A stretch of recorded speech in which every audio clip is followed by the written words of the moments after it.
Seguimos en Cadena Nacional y tenemos el gusto de estar con un historiador, ensayista también, Manuel Vicuña, quien además es director del Centro de Humanidades de la Universidad Diego Portales. Bienvenido, ¿cómo estás? Bien, gracias. Gracias por invitarme. Y también además ha escrito varios libros, entre ellos Historia del Espiritismo en Chile, Fuera de Campo, Retratos de Escritores Chilenos, Barridos por el Viento también, varias, La Belle Époque también, en fin, muchos libros. Muchas gracias por estar con nosotros hoy día. Y además estamos y quieres presentar y queremos conversar sobre parte de una historia posible, que es el último libro de Manuel Vicuña. Ahí está, de la editorial Weders.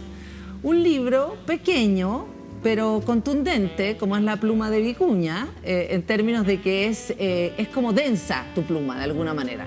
No eres muy liviano para escribir, cosa que es una cosa buena. Es una virtud. He intentado ir poniéndome más liviano. ¿Ah, sí? Sí. ¿Y no lo he resulta, logrado? parece. Estoy tratando de ser más light y no logro. No hay caso. No hay caso, pero es un libro. Explícanos tú el libro, porque son como, o yo lo podría decir como pequeños ensayos, pero de alguna manera sobre ti mismo, sobre tus pensamientos, sobre tus ideas. No es un ensayo histórico, es mucho más, es libre de alguna manera en relación a tus otras obras, donde efectivamente hay una obra, hay una investigación, hay un estudio. ¿Estos son como tus divagaciones? Es como un libro de divagaciones, de digresiones, salto de una cosa a la otra. ¿Ya? Es el caldo cabeza propio. Lo revuelvo a lo largo del libro, las cosas que circulan y circulan. Es como lo que te rumea, ¿o no? Sí, es como, total. Eso, y desde ¿no? hace tiempo y no me abandona. Y con el libro tampoco me libré de esas cosas. Y qué sé yo, desde la paranoia, con todas sus expresiones, los celos, la hipocondría, el suicidio. Sí. Me meto con la muerte. Sí. Son temas como densos, pero que hay como un humor cruzado, creo yo, para alivianar un poco la carga. Pero es verdad eso, porque yo leí, no lo leí entero, pero leí varias de estas piezas, digamos, y tomas temas que son muy... o sea, el suicidio es un tema muy, muy tremendo, digamos, muy difícil de abordar. El tema de la muerte también, y cómo hay una búsqueda de tratar de librarse de eso, en tu caso, o de escapar a esa idea, en tu caso leyendo, con algunas cosas, que lo que me encanta es que no te trajo ningún sosiego, eso igual es bueno. No, no soy un neurótico occidental, no hay caso. Y eso quiero saber también, ¿por qué como un poco empelotarse en este libro? Tú eres como un académico serio, un historiador, un señor que además tiene como un cargo. ¿Ah? Porque me gusta mucho la literatura autobiográfica, las cartas, las memorias, los diarios. Y siempre he encontrado ahí como una lectura gratificante y consideré que ya llegaba el momento de que yo hiciera algo al respecto, tirarse un poco a la piscina, pero como dosificando bien para no ponerse cargante. En el sentido de que, bueno, de repente alguien puede decir qué interés tengo yo en esta persona. Entonces entro y salgo en esta conversación como con libros, a propósito de estos temas que son recurrentes. Me gustó el ejercicio, pero además lo más difícil es encontrar el tono. Sí. ¿Cachai? Como no caer en la impostura, que no te resulte ridículo lo que estáis diciendo. No, yo creo que además una cosa para que alguien no se haga una mala idea o una idea equivocada de esto, si bien es cierto, viene desde tu cabeza, desde tu rumiancia, no tengo idea cómo se dice eso, pero la cosa que tiene en la cabeza uno, no hay un tono como de una pluma como hablando de sí mismo. No me da uno tiene más vuelo de alguna manera este libro. O sea, es que entro y salgo. No te tomas en serio. Me río de mí mismo. Eso, claro. ¿No? Me río de mí mismo, no entro como en un tono quejumbroso, que terrible es mi vida, les voy a contar lo peor que me ha ocurrido.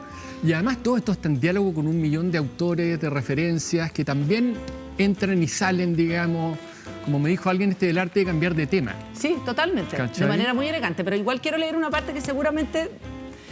que tiene que ver con esta cosa, porque yo insisto un poco también que la gracia del libro es para aquellos que conocen tu obra o han seguido más bien lo que hace, es verte a ti en este formato y sobre todo en la supuesta impostura que tienen los intelectuales, ¿no?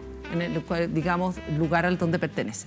En esa época, dice el libro, voy a citar aquí, cuando Lynn murió, estaba hablando de Enrique Lihn, yo no lo leía y quizás ni me había enterado de su existencia, pero sí hacía cosas como recitar a Whitman sin ropa, entumido en las cercanías de Chaitén, con una barba acorde a las circunstancias, y escribía en una libreta que aún conservo, toda descompaginada, la letra borroneada por el agua, unas cosas muy serias y sublimes que hoy me causan gracia, nada más que eso.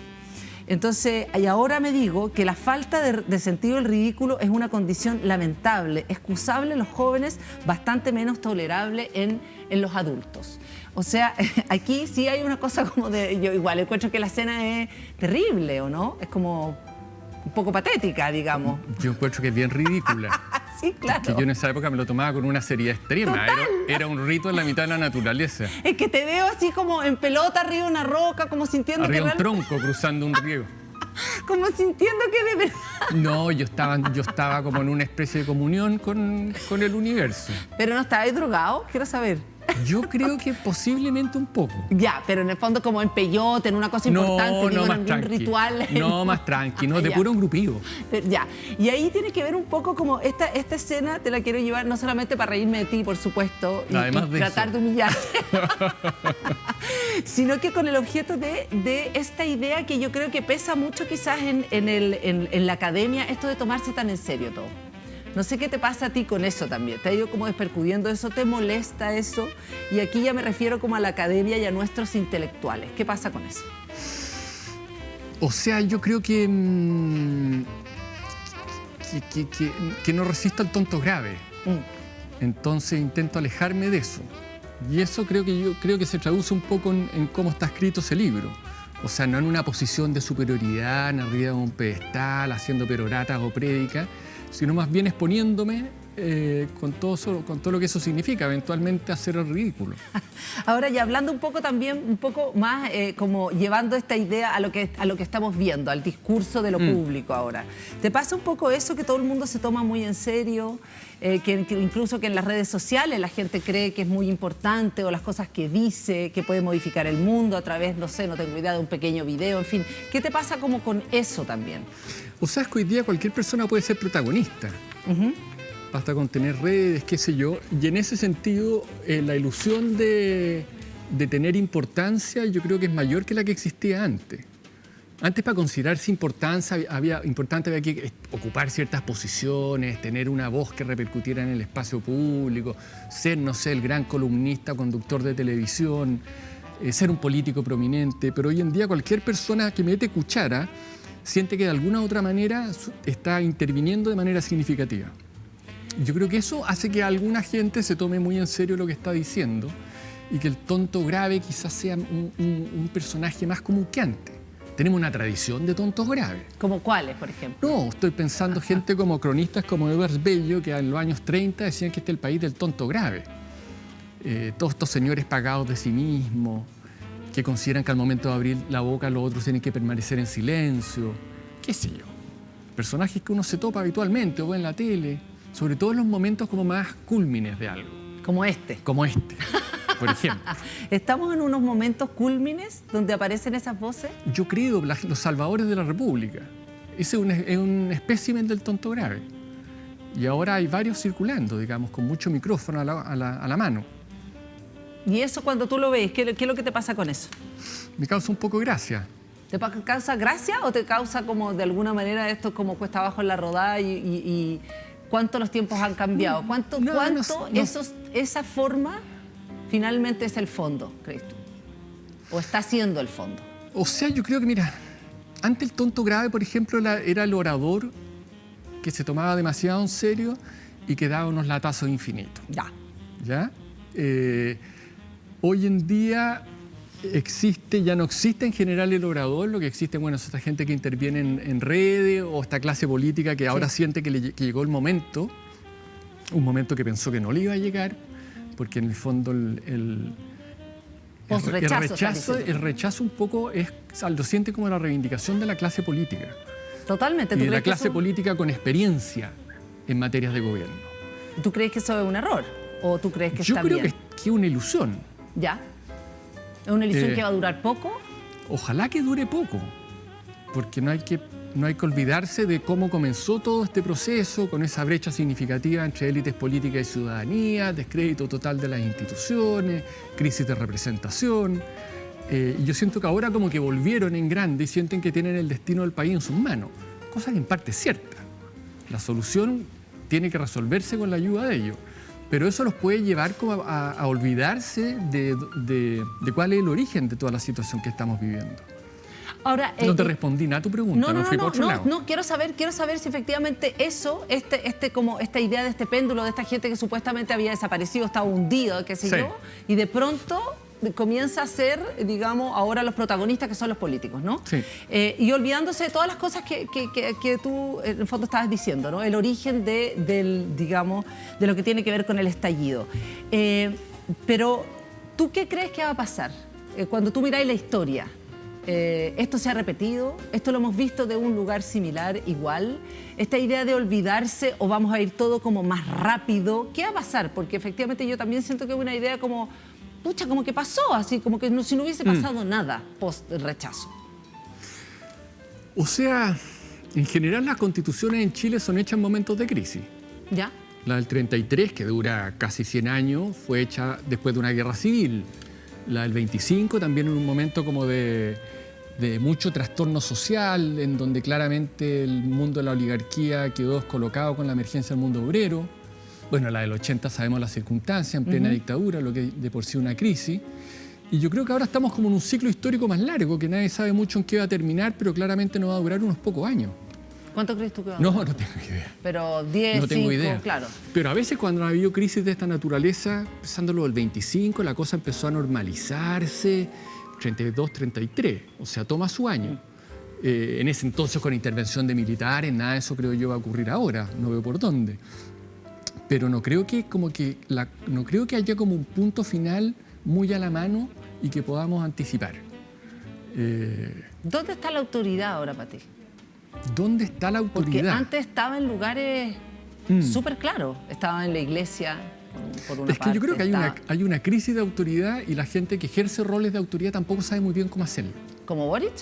Como Boric. ¿Ya? Como la clase política. O sea, ¿O esta nueva clase política? Esta nueva clase política evidentemente tiene problemas de cómo ejercer la autoridad porque construyeron su carrera política poniéndola en cuestión. Y cuando llega y te instala en ese lugar, el de la autoridad, tienes que deshacerte de tus reparos previos y entender de que tienes que ejercer un rol que no guardaba correspondencia con la del líder universitario o el parlamentario de izquierda que está objetando permanentemente las resoluciones del Ejecutivo. Entonces ahí hay como un cambio de switch importante que a veces se produce en el discurso: yo voy a evitar este cargo republicano, pero no necesariamente en las acciones del gobierno. Y la crisis de autoridad pasa a todo nivel, pasa con los profesores universitarios que ya no saben mucho cómo comportarse, están siempre pisando huevos, hay una sensibilidad de piel muy fina, entonces uno puede ofender muy fácilmente a cualquier persona. Entonces está difícil, digamos, hay una crisis de autoridad generalizada. Sí, pues igual es súper dramático y sobre todo también el tema, hay una crisis de autoridad en general y ahí igual el tema, como tú lo tocaste, el tema de las universidades, el tema de la cancelación también, ¿es un tema que te preocupa? ¿Es un tema que tú consideras que hay que ponerle una atención, una mirada?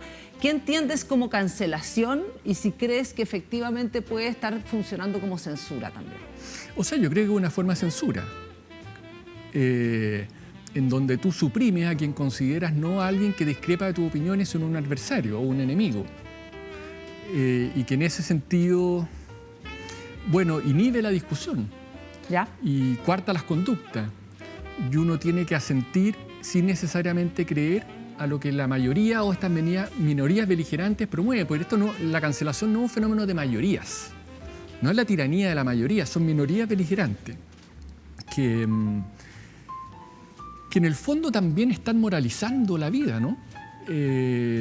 O sea, teníamos la ilusión que estábamos viviendo en un periodo de mayor libertad, sí, pero estamos viviendo en un momento como de harta asfixia, donde todos tenemos que estar cuidándonos las espaldas permanentemente porque una palabra, que además muchas veces queda registrada como a perpetuidad en las redes sociales, nos puede costar el cargo, la tranquilidad, las relaciones de amistad.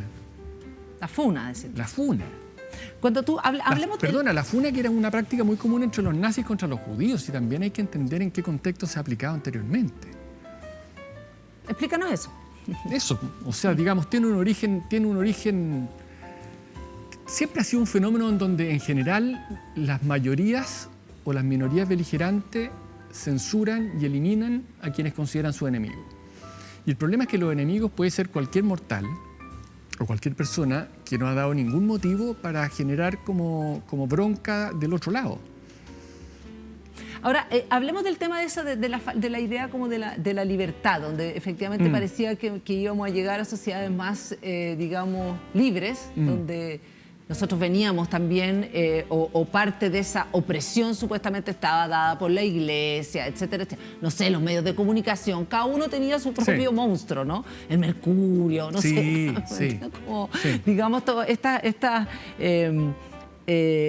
pero sin embargo tú dices que ¿tú crees que lo que nos está quitando esa libertad es este discurso como identitario? ¿Es como la idea de unas minorías que están adquiriendo mucha preponderancia? ¿Qué es lo que está pasando? O tú decís que eso ya derechamente son acciones fascistas, porque el fascismo no necesariamente es la ideología, sino bueno, que tiene su cuota de práctica fascista. No hay una ideología fascista detrás, pero tiene su cuota de práctica fascista.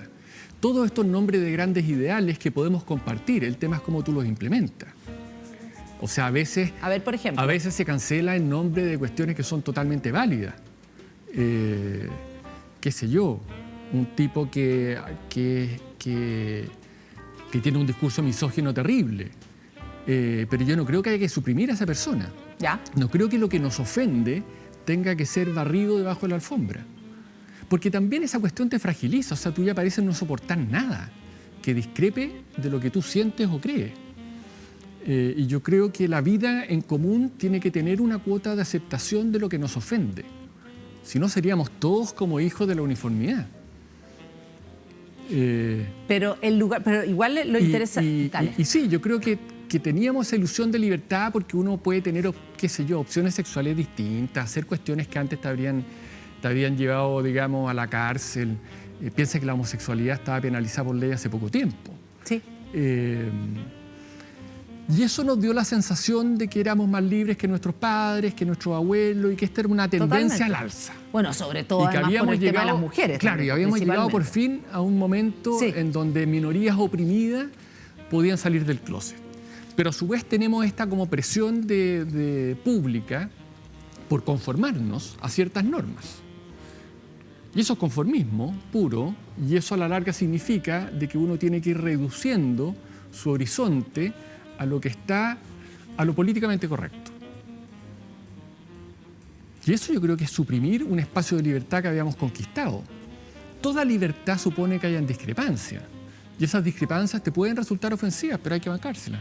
Ya, y eso en un lugar... Entendiendo de que son motivos de debate, de que uno tiene que aportar razones, de que el diálogo puede de alguna otra manera resolver las tensiones. Claro, y hay otra cosa también interesante con respecto a lo que estás hablando del debate, pero que aquí, y en el lugar donde se supone que tienen que, digamos, como florecer todas estas ideas, es donde más cancelación uno ve, digamos, que tiene que ver con las universidades. Sí. Pues, la realidad también, pues, donde más está pasando, ¿no? O donde uno más se entera que está pasando. Este profesor no, esta no, Exacto. sí, aquí, este allá. libro no se puede leer, esta película hay que suprimirla. Pero eso es un horror.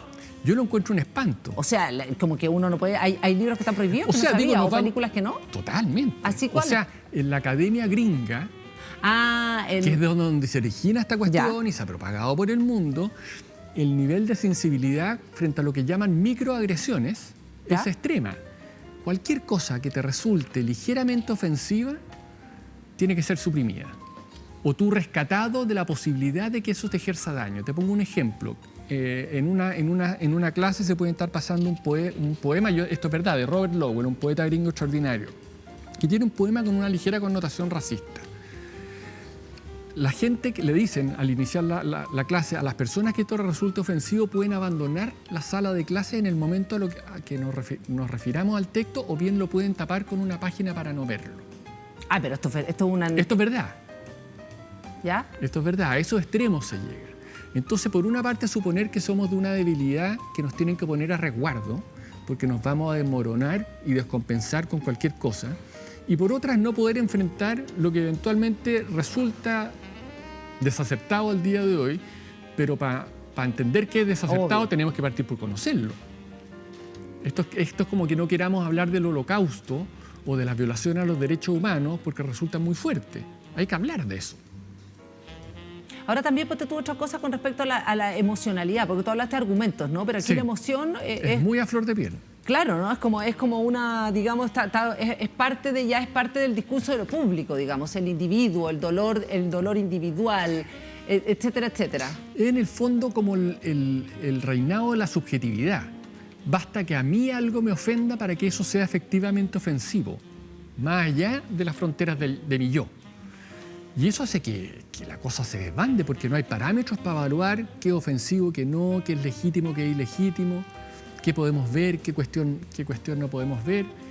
Pero en los currículums, en varias universidades se están suprimiendo autores. Digo, si empezamos a suprimir los autores misóginos, nos quedamos sin literatura mundial. Porque estamos evaluando, es que estamos evaluando con los criterios contemporáneos a gente del pasado que respondía a valores totalmente distintos, que se movían en un universo cultural diferente, en donde la misoginia no era algo que advirtieran como negativo, parecía parte natural del mundo. Entonces, o sea, que nos van a censurar por esto. Posiblemente. Claro, posiblemente. O sea, esto ya es un escándalo. Posiblemente. Claro, exactamente. ¿Y eso te horroriza? ¿Me horroriza en qué sentido? En el sentido intelectual, en el sentido de lo que hacia dónde nos puede llevar, en el sentido de lo que está significando. O finalmente, y aquí como para hacer la pregunta directa, ¿o tú crees que es una cosa como una discusión intelectual y punto? No, yo creo que, creo que es una forma de puritanismo. Yo por lo menos le arranco al puritanismo. ¿Ya? Sobre todo cuando agarra vuelo como en la esfera pública y pasa a determinar las conductas de las personas. Y en el fondo suprime la posibilidad de la excentricidad, suprime la posibilidad de la disidencia, porque los costos son muy altos, te podía arruinar la vida, entonces uno se muerde la lengua. Yo creo que uno tiene que hacer un esfuerzo por no decir estupideces, pero no estar mordiéndose la lengua por miedo a las reacciones que va a generar lo que tú dices. Creo que como que viene un poco de vuelta. Mi sensación es que hubo un momento peak de esto y que ahora está un poquitito más tenue. Porque hay más gente que está advirtiendo que esta cuestión es problemática. Llegó un momento que nadie se atrevía a decir nada. Esta cuestión de suprimir al otro. Esta cuestión de suprimir al otro. Esta cuestión de la piel sensible. Sí. Esta cuestión de, en el fondo, como de alguna manera de sentirse ofendido y poner siempre el yo, lo individual, como... Sí, la subjetividad propia como prueba y garantía de que lo que está haciendo la otra persona es espantoso.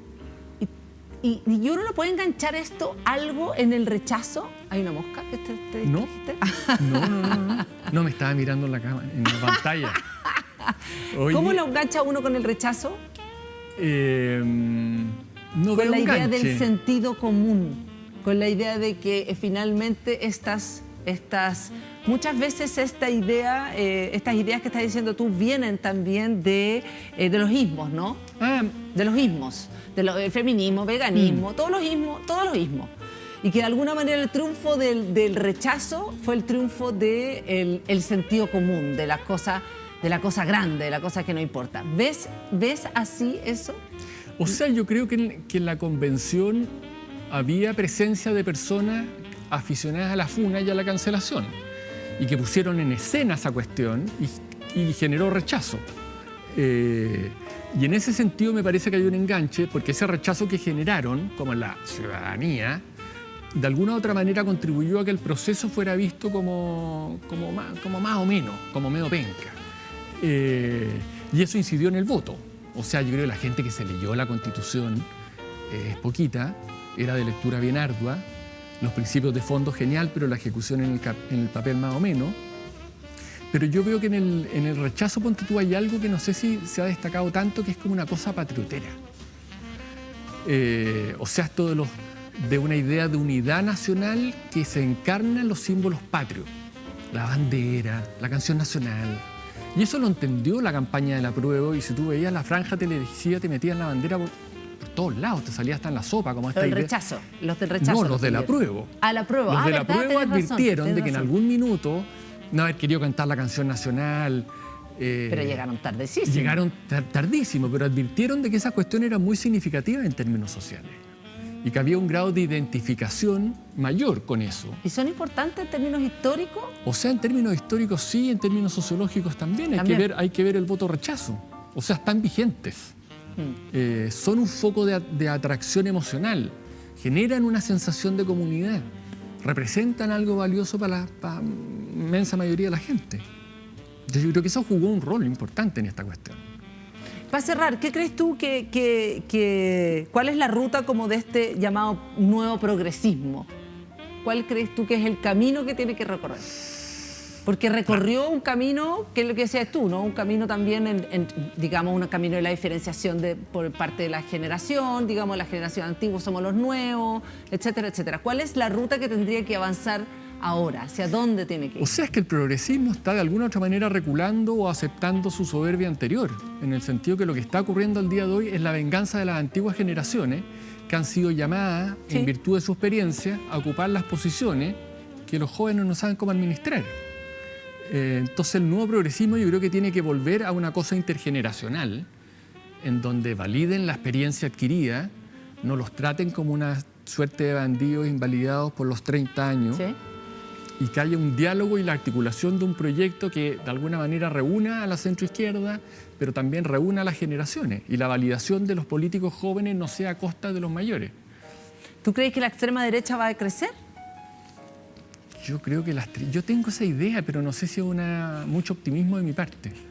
¿Optimismo que crezca? Que no lo haga. ¿Pero tú crees que no va a crecer? Yo creo que no. Creo que hubo como una cosa hacia el centro eventualmente por la votación.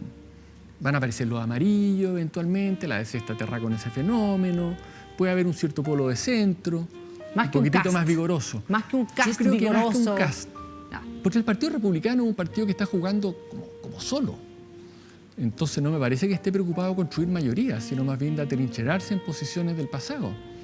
Son los únicos que van a quedar afuera de la mesa de negociación, en cierta manera, ¿no? Para ver qué pasa con el proceso constituyente nuevo.